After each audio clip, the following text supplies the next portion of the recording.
In these tutorials, I want to talk to you about working with objects again, but at more of an extended view. So we've got a couple of things like changing the transparency and the blending modes, working with compound groups, offsetting paths, using the pathfinder, and the all essential eyedropper tool. So we'll start with the eyedropper tool.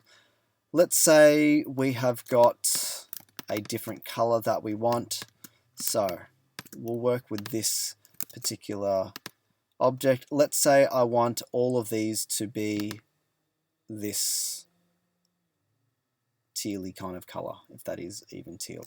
Select all my objects, and I'm going to go to the eyedropper, I for eyedropper apparently, and click my object, and I now have that color.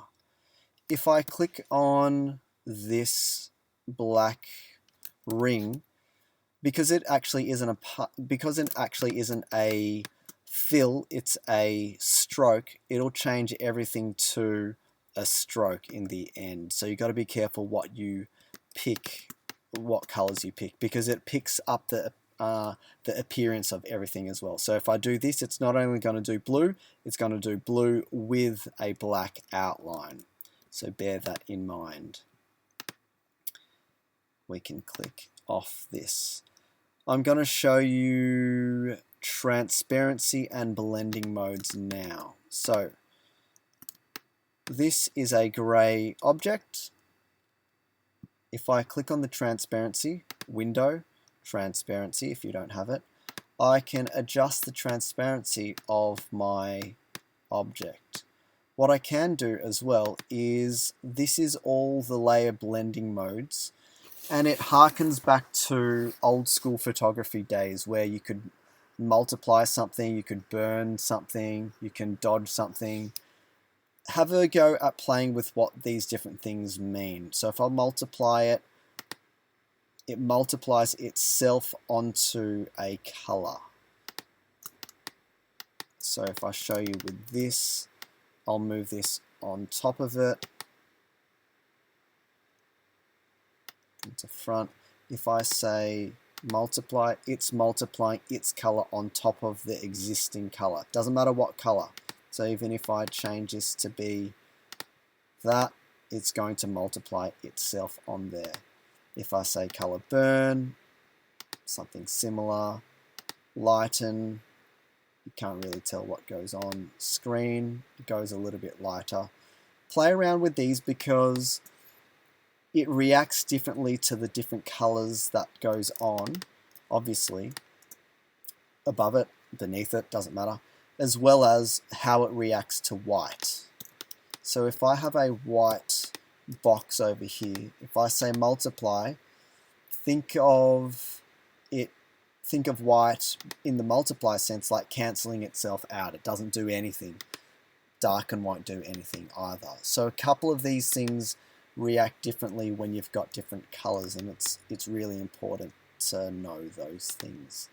Transparency blending modes, done. What we can do now, I'll show you how the pathfinder works. Pathfinder is a really interesting tool, and it really helps us to separate a couple of things. So let's say what I really wanted to create here was a fan blade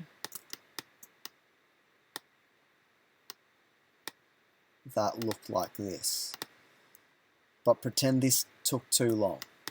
What I can do is actually select this and that, and I can use my pathfinder tool to minus the front. So it cut it out. So whatever is on the front, it will cut it out. If I bring this to the front and select this, it will cut that out as well. If I select both of those with this one here, unite, it's going to make them one object. If I do this, intersect, that's going to go and just do the inside, so that's on a Venn diagram, that's like mutually inclusive. If I do this, it knocks out the middle and does mutually exclusive. If I do this one here, it goes divide. It looks like nothing's happened. But if I go object, ungroup, I've got 1, 2, 3 separate objects. So it divides it based on the intersection of the path. So if we look at it from the outline point of view, it's actually whatever you can see in the outline mode, dividing is going to do that. You just have to ungroup it. So what else have we got? A couple of other things. It's worth you having a go and exploring what you can get out of the Pathfinder.